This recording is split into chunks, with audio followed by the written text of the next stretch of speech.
Saudara-saudariku yang dikasihi Tuhan, Shalom, salam damai sejahtera untuk Anda semua. Dan selamat bertemu kembali dalam Renungan Harian Katolik. Hari ini kita merayakan Pesta Pemuliaan Salib Suci, Pesta Pemuliaan Salib Tuhan. Dari Injil Yohanes bab 3, ayat 13-17, kita akan mendengar pernyataan Yesus tentang dirinya. Pewahyuan tentang Yesus, siapa dirinya yang sebenarnya itu. Maka dia menyatakan tentang dirinya demikian. Tidak ada seorang pun yang telah naik ke surga selain Dia yang telah turun dari surga, yaitu Anak Manusia. Siapakah Anak Manusia itu? Dengan A besar dan M besar, tidak lain adalah Sang Mesias, Tuhan kita Yesus Kristus sendiri. Maka ketika Yesus menyatakan, tidak ada seorang pun yang telah naik ke surga selain Dia yang telah turun dari surga, pribadi itu tidak lain adalah Tuhan kita Yesus Kristus, yaitu Anak Manusia. Anak manusia adalah anak Allah yang mulia, yang menyebabkan kita bertanya-tanya mengapa pribadi semulia itu mati di salib dan salibnya dimuliakan. Jawaban Yesus atas pertanyaan itu adalah, sama seperti Musa meninggikan ular di padang gurun, demikian juga Anak Manusia harus ditinggikan supaya setiap orang yang percaya kepadanya beroleh hidup yang kekal.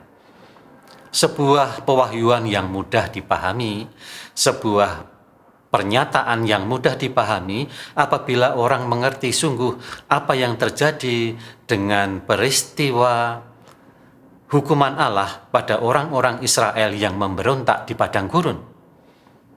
Allah menghukum orang-orang Israel dengan mengirim atau membiarkan orang Israel digigit oleh ular-ular berbisa.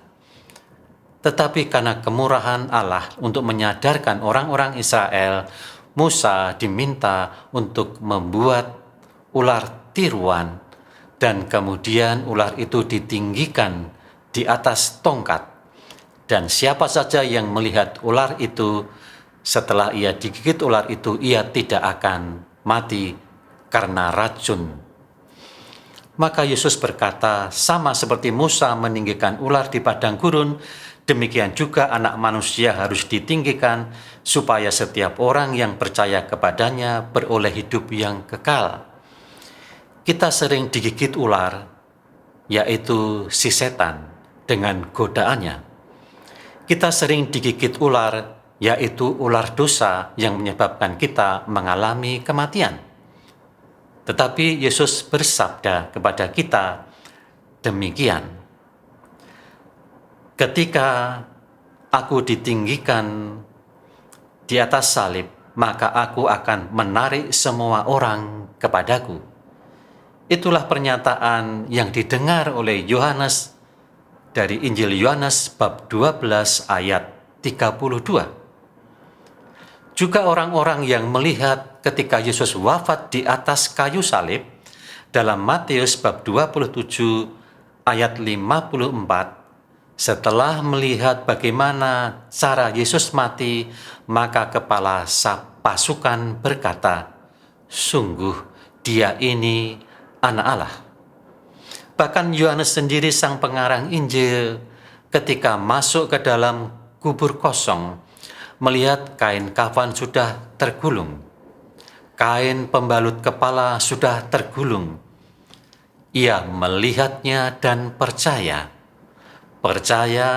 akan Anak Manusia yang ketika ditinggikan di salib, ia akan menarik semua orang kepadanya. Ini artinya Yesus itu adalah Sang Mesias yang mulia, yang tersalib, yang telah turun dari surga dan naik ke surga, Tuhan kita Yesus Kristus adalah pribadi ilahi yang bebas. Dia bebas turun dari surga dan naik ke surga demi umatnya. Dia adalah Tuhan yang bebas untuk mati dan bangkit demi umatnya. Ia bebas untuk melayani umatnya sampai mati demi penebusan dosa. Maka mari kita memuliakan salib Tuhan. Mari kita siapkan dengan gembira hari kebangkitan, hari hidup kekal yang terjadi karena salib Tuhan. Maka mari kita siapkan hari Minggu dengan gembira. Selamat bertemu kembali dalam perayaan hari Minggu. Shalom.